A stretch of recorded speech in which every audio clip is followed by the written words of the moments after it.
Everyone knows the flattering signs of high IQ. You score well on tests. You pick things up quickly. You have a wide vocabulary. The real ones don't feel like compliments. There are some signs that never felt like gifts, the ones that got you labeled difficult, exhausting, or too much. The ones you learned to hide. The first one is chronic dissatisfaction. Not depression, not ingratitude. A persistent, specific sense that things could be structured better.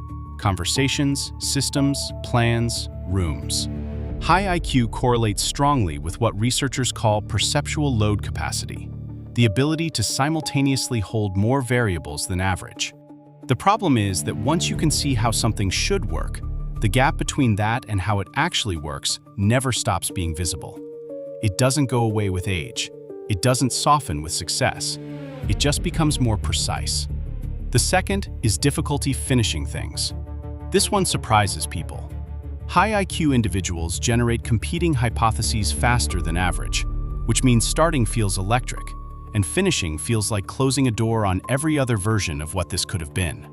Research on intellectual giftedness consistently flags completion difficulty, not as laziness, but as a cost of generative thinking.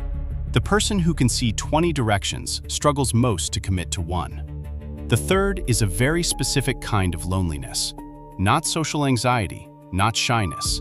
The particular experience of being in a room full of people and feeling the gap between how you're processing the conversation and how everyone else seems to be.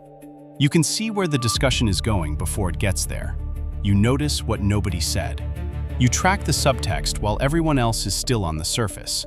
And none of that is something you can explain without sounding arrogant, so you don't. You just smile and stay slightly removed. Not because you don't want connection, because the frequency mismatch is exhausting to bridge every single time. These aren't the signs that show up in listicles. They're the ones that show up in the quiet, in the dissatisfaction you can't explain, the projects you abandoned, the conversations that left you more alone than before you started. If that file sounds familiar, you're in the right place. Subscribe to the Deviation Archive so you don't miss the next case.